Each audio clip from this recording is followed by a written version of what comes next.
on va laisser la place à Joachim Arfan, responsable équipement à la Fédération française de natation, qui vient de sortir avec son équipe la 6e édition hein, sur les piscines et quelques conseils, prescriptions pour... voilà, tu peux en faire de la publicité, c'est pas interdit. Donc, conseils et prescriptions pour les piscines de demain. Voilà. À toi, Joachim, tu as une demi-heure précise. Merci. Alors, je tiens juste à préciser que le service s'appelle aujourd'hui territoire et équipement parce que dans les réflexions qui sont les nôtres tous les jours, on s'est aperçu que la place du territoire et la place des collectivités étaient toujours présentes. C'est pour ça que finalement, aujourd'hui, ça fait quelques mois simplement que ce service donc, se nomme ainsi. Moi, je suis donc responsable du département territoire et équipement. Ça fait maintenant 1 an que j'occupe cette fonction. Mais ça fait presque 10 ans que je suis à la fédération et que j'ai en charge le suivi des dossiers équipements pour la fédération de natation. Pardon. Voilà, parfait. C'est un service donc qui est relativement jeune si l'on compare donc par rapport à la création de la fédération qui a donc fêté ses 100 ans. Il y a peu. Donc voilà. On s'intéresse donc forcément aux équipements, à la conception des équipements, mais il y avait un sujet qui nous manquait à la fédération, c'était finalement la situation du parc actuel. Cette situation, finalement, on la connaissait à travers les études qui avaient été produites par le ministère, des études plutôt, en tout cas, intéressantes dans leurs conclusions, mais jamais sous l'angle de la fédération. C'est pourquoi, en tout cas, il y a maintenant 2 ans, on a engagé une étude qui a été donc pilotée par Basile, qui est ici présent et qui est à présent donc membre du service, et qui nous a permis donc de mieux saisir ce en quoi ce parc était constitué, pour peut-être essayer de deviner ce qu'il pourrait être dans un futur plus ou moins proche. La présentation donc, que je vais vous faire, ce n'est pas la piscine de demain, c'est avant tout la piscine d'aujourd'hui.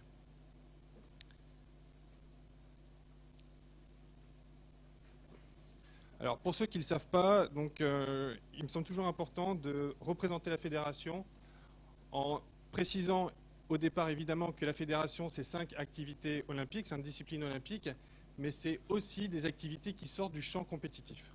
Voilà. Donc, avec la volonté de développer l'apprentissage, la volonté de développer les aspects donc, liés à la remise en forme et à la santé. Quelques chiffres aussi pour resituer un petit peu notre place au sein de la natation en général. Sur l'échiquier mondial, donc la France, en tout cas par la fédération, grâce à la fédération, est 3e nation mondiale. On représente en termes d'effectifs 300 000 licences pour répartir dans 1300 clubs, pour un budget donc de 13 millions d'euros. Ça, c'est vraiment juste pour resituer.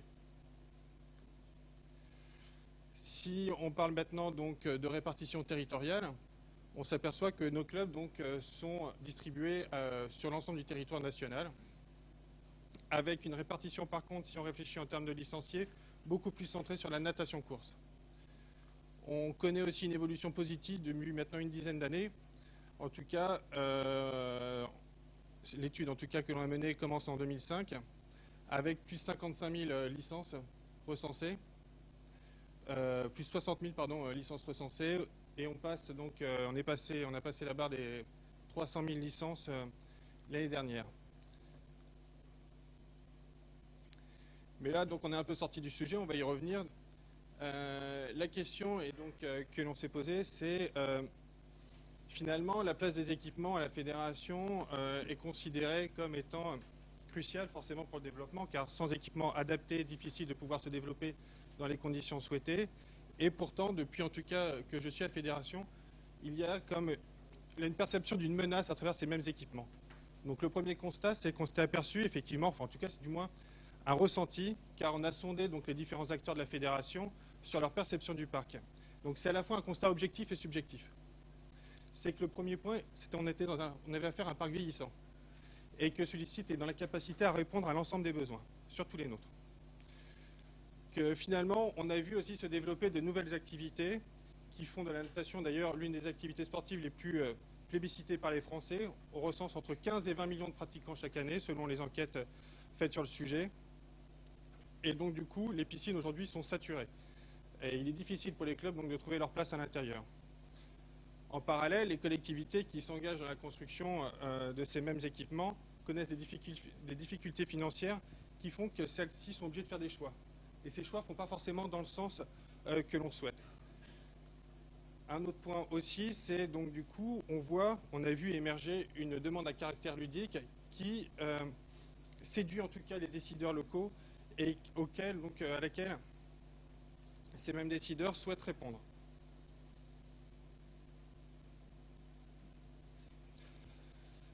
Ce qui explique aussi, on a vu ça depuis maintenant une vingtaine d'années, donc la volonté de faire de ces équipements des centres de profit avec une vision commerciale dans la gestion de ces mêmes établissements.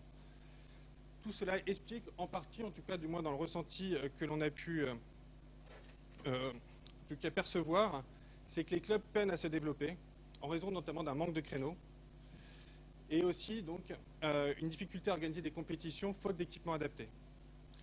Autre point, donc ça, c'est dire que c'est les points qui sont franco-français, c'est que sur le plan international, on a vu des normes évoluer, de plus en plus donc, difficiles à pouvoir suivre, rendant d'autant plus difficile la capacité à avoir un équipement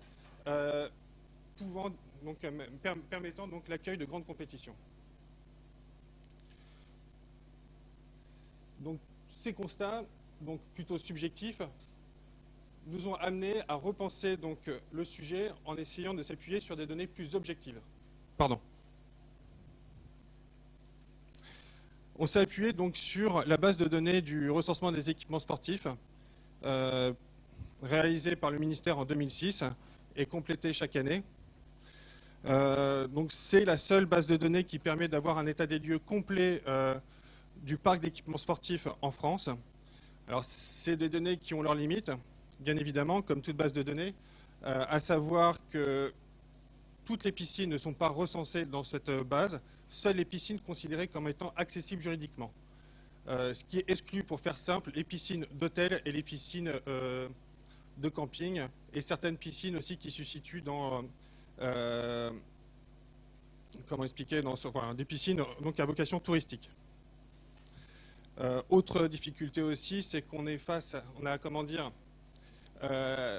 des gens qui recensent, en tout cas des personnes en charge du recensement, qui n'ont pas forcément la possibilité d'effectuer une actualisation périodique suffisante, et donc du coup il y a toujours un décalage entre la création d'une piscine et le fait qu'elle puisse intégrer la base.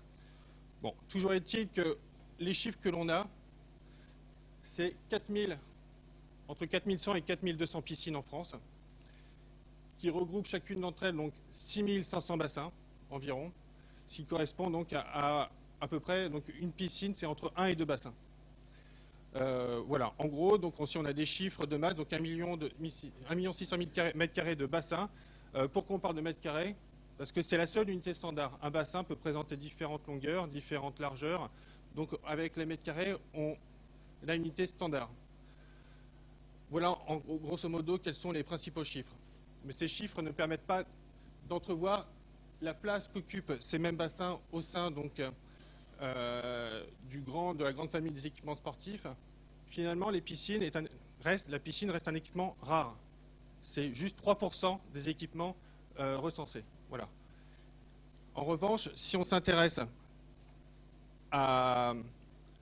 au nombre d'équipements en France, et si on compare par rapport à d'autres situations que connaissent d'autres pays comme l'Angleterre, on s'aperçoit que finalement, on est légèrement mieux doté si on s'intéresse au ratio pour 10 000 habitants, à savoir qu'on a 246 mètres en France en moyenne, selon donc, ces données-là, contre 166 en Angleterre. Donc, quelques données de cadrage pour poursuivre. La piscine française reste avant tout sportive. Voilà. Dans, en tout cas, 59% des cas, les piscines conservent le fait de pouvoir disposer d'un bassin sportif. Autre point, la piscine reste, bon, là c'est pas très clair, donc plutôt découverte, même si, si on additionne donc les piscines mixtes, les piscines qui ont un bassin couvert et découvert, ou un seul bassin mais découvrable. Si on additionne les piscines couvertes et mixtes, on s'aperçoit que la majorité des piscines donc, ont au moins une piscine couverte. Autre point, et ça c'est peut-être le plus important, c'est que la piscine reste l'équipement le plus ancien si l'on compare sa situation par rapport à celle des autres équipements sportifs. Donc en moyenne, la moyenne varie, donc l'âge médian varie selon le fait qu'elle soit couverte ou découverte, mais la piscine, en gros, a en moyenne 35 ans. Enfin, l'âge médian, c'est 35 ans, et cet âge donc, est plus important pour les piscines découvertes.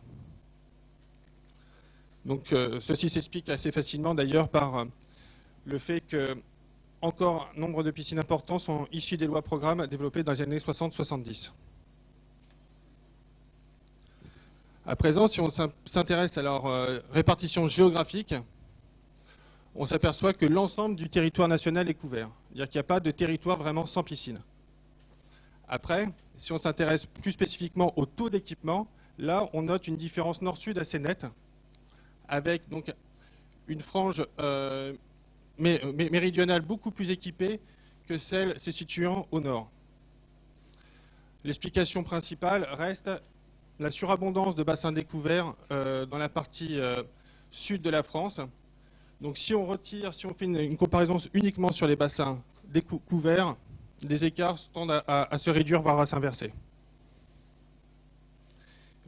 Et dernier point, excusez-moi aussi, il est important de noter que évidemment il y a un effet par rapport au type de territoire. Donc là on s'est intéressé uniquement sur la taille des collectivités et notamment des EPCI. On s'aperçoit que plus l'EPCI est importante et peuplée, plus il y a d'équipements. Mais si on s'intéresse à la surreprésentation de ces mêmes équipements par rapport à la taille des collectivités, il apparaît assez nettement que les communes rurales, finalement, sont celles qui ont en proportion le plus d'équipements. Voilà, si on s'intéresse notamment à la population. Alors, c'est pareil, les communes rurales aussi sont suréquipées de piscines avant tout découvertes. Voilà, c'est ce qu'il faut retenir. Et que peu d'entre elles sont équipées. C'est juste la population qui explique cette surreprésentation.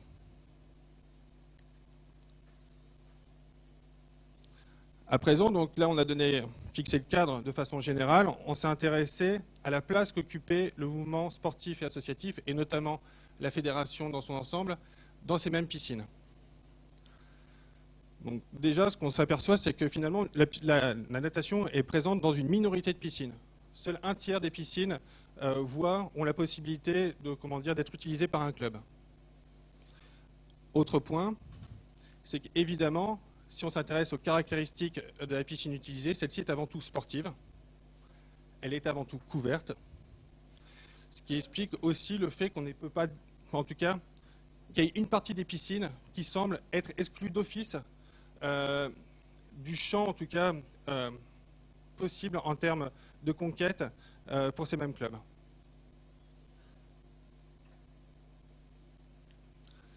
Donc là, si on reprend donc, ces différents chiffres, c'est un petit peu ce que je viens d'évoquer, c'est que finalement, 65% du parc paraît inadapté ou inutilisé.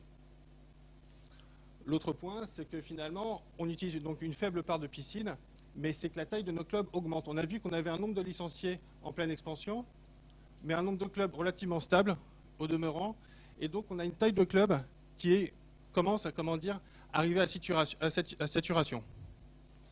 Et pour finir aussi sur la caractéristique des piscines qu'on utilise, on s'aperçoit que finalement, celles-ci sont plus âgées que la moyenne, et donc risquent d'être amenées à être restructurées plus rapidement que celles qui ne sont pas utilisées.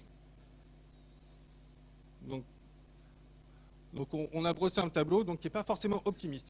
Voilà.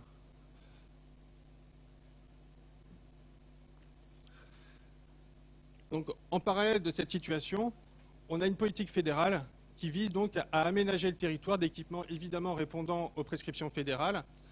Mais ces prescriptions fédérales, comme j'ai indiqué, ne concernent pas uniquement le bassin sportif. Il y a aussi la volonté donc, de développer la possibilité de pratiquer des activités d'apprentissage, d'éveil et de remise en forme.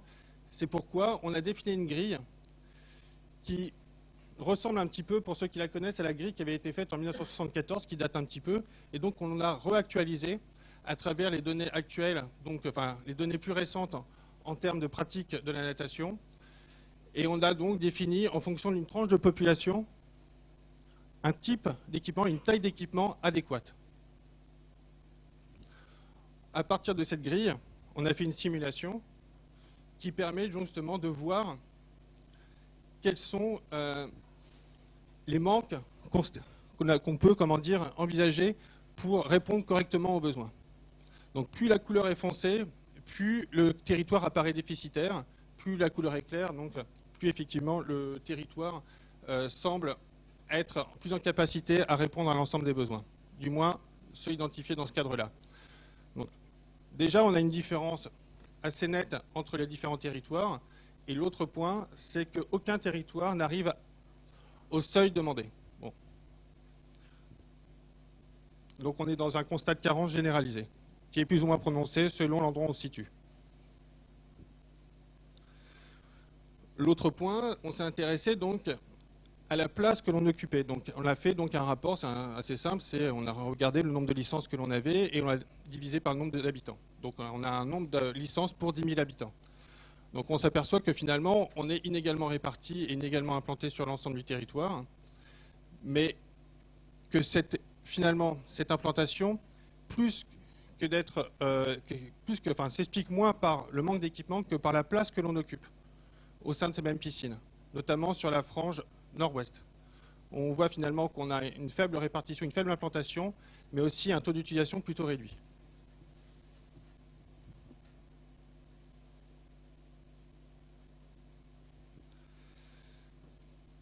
Autre point, on a une politique qui est la traduction en fait de la norme internationale en termes d'équipement pour la natation course, qui consiste à promouvoir le fait de pouvoir disposer de bassins de 25 mètres ou 50 mètres, de forme évidemment rectangulaire, avec une profondeur minimale de 1,30 m pour faciliter le retournement des nageurs, avec la possibilité bien évidemment de pouvoir disposer de 6 couloirs au minimum pour organiser des compétitions adaptées.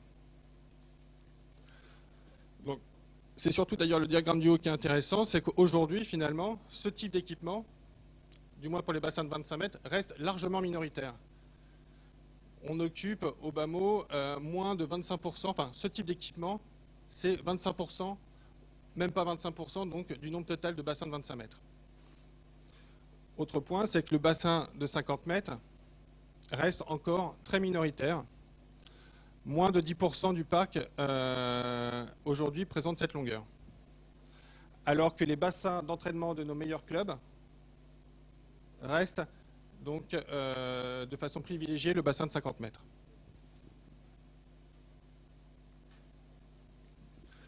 En ce qui concerne l'organisation de compétition, on a 3 grands types d'équipements. Alors je ne ferai pas dans le détail, on a le type C qui est l'équipement courant, l'équipement M qu'on considère comme moyen et qui lui est censé accueillir des compétitions de niveau interrégional, toutes disciplines confondues, et l'équipement GE qui lui se rapproche au plus des standards internationaux et qui permet l'accueil de compétitions de niveau national.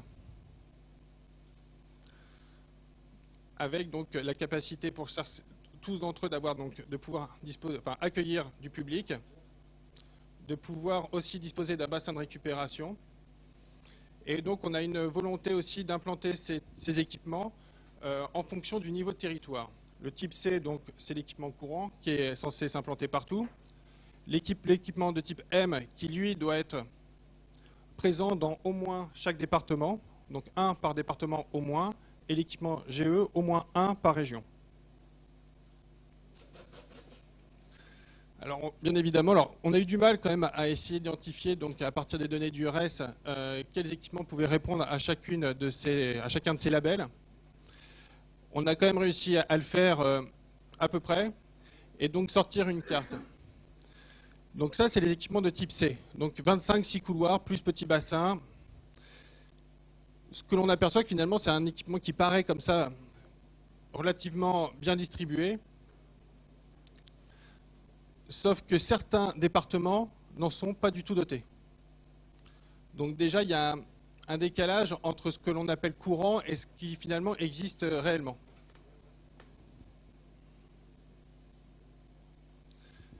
Évidemment, si on s'intéresse à l'équipement d'un niveau supérieur, l'équipement M, qui existe en configuration 25 mètres ou 50 mètres, cet équipement est encore plus rare, évidemment. Et là, donc, dans certains cas, on s'aperçoit que certaines régions n'en sont pas du tout dotées. Alors, ce qu'il faut voir, c'est que là, notamment, certains reconnaîtront, le Limousin, qui aujourd'hui n'a pas d'équipement, mais qui verra l'année prochaine, par contre, un équipement de type GE se créer à Limoges, et un autre de type M à Brive.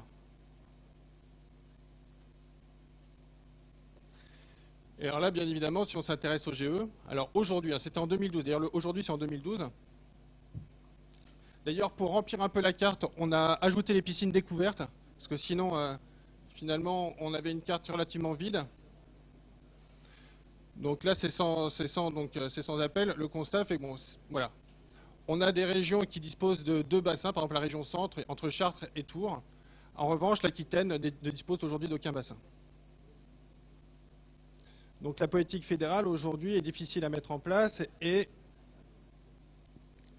il nous apparaît donc nécessaire peut-être de revoir la façon d'agir avec une philosophie que l'on a développée récemment qui consiste à entrevoir la possibilité de se développer de 2 manières. Soit on demande au territoire de s'adapter à nos exigences, c'était un petit peu la politique développée il y a encore quelques temps et qui est encore en cours, soit on essaye, nous, de s'adapter au contexte, avec la possibilité donc de contrôler ou sinon de travailler, d'accompagner 4 leviers, enfin 4 éléments qui nous paraissent essentiels. Le club, évidemment, qui est le distributeur de nos activités, le pratiquant, c'est celui bien évidemment qui viendra dans nos clubs, les collectivités qui maîtrisent à la fois le financement des clubs et le lieu de pratique, et donc évidemment l'équipement, quel qu'il soit. Donc les dispositifs identifiés sont de 3 natures. Le premier, ça va être agir sur l'offre. Le deuxième, ça va être de revoir notre offre. Et le troisième, ça va être peut-être de s'intéresser à la gestion. Alors, agir sur l'offre, aujourd'hui, ce qui est fait, c'est d'agir sur maîtriser le financement. Alors, le financement, c'est le CNDS. Et si on s'intéresse donc au projet, voici un petit peu les dossiers qu'on a pu soutenir et faire en sorte qu'ils puissent obtenir une subvention. Donc c'est relativement important, sauf que bon, ça reste des dossiers reçus. Je sais qu'un bon nombre ne sont pas encore, n'ont pas encore vu le jour, et certains ne verront sûrement jamais le jour. Bon.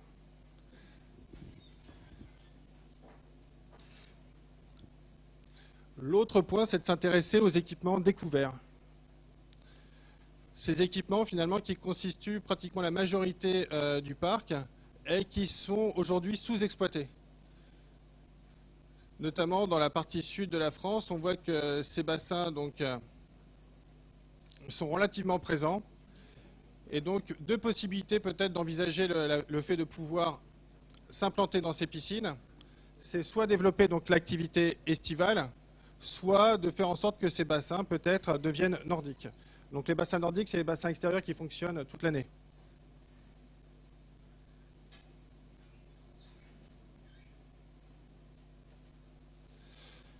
L'autre levier, évidemment, c'est de rappeler que la fédération n'est pas uniquement centrée sur les aspects liés à la compétition, et donc c'est de promouvoir les activités non sportives au sein de nos clubs. Voici donc un petit peu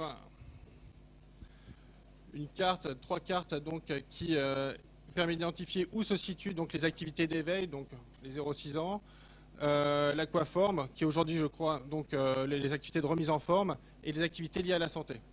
Alors je sais que sur les activités liées à la santé, ce n'est pas une carte qui représente entièrement la réalité, c'était du déclaratif, c'est ce que les clubs déclarent à la fédération.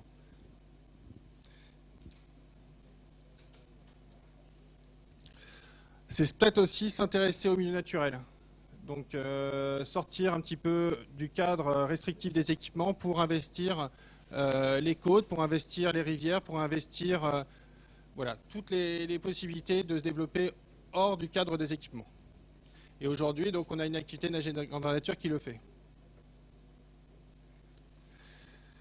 c'est pour finir impliquer évidemment davantage la fédération dans la gestion des piscines. On a essayé de recenser l'ensemble des piscines gérées dans le cadre d'une DSP. Ce type donc de gestion tend à s'imposer de plus en plus, notamment pour les nouveaux projets. C'est un mode de gestion qui, il faut bien le dire, nous met en difficulté dès lors que la collectivité s'engage à confier la gestion de son établissement à une société privée. Et donc la fédération réfléchit sérieusement à pouvoir donc proposer ses services, soit directement, soit par le biais de ses clubs, pour gérer donc ces mêmes établissements. Voilà, donc je pense que je vais aller un peu plus vite. Je vous remercie. Donc merci Joachim pour ce fabuleux panorama des piscines en France et puis le point de vue de la Fédé qui effectivement n'est pas sans poser problème, mais on ne rentrera pas aujourd'hui dans la polémique. On l'a déjà fait de par le passé. Est-ce qu'il y a des questions par rapport à ce panorama géopolitique, on va dire, des piscines en France et des politiques sportives des collectivités territoriales qui vont avec? Est-ce que vous avez des questions ?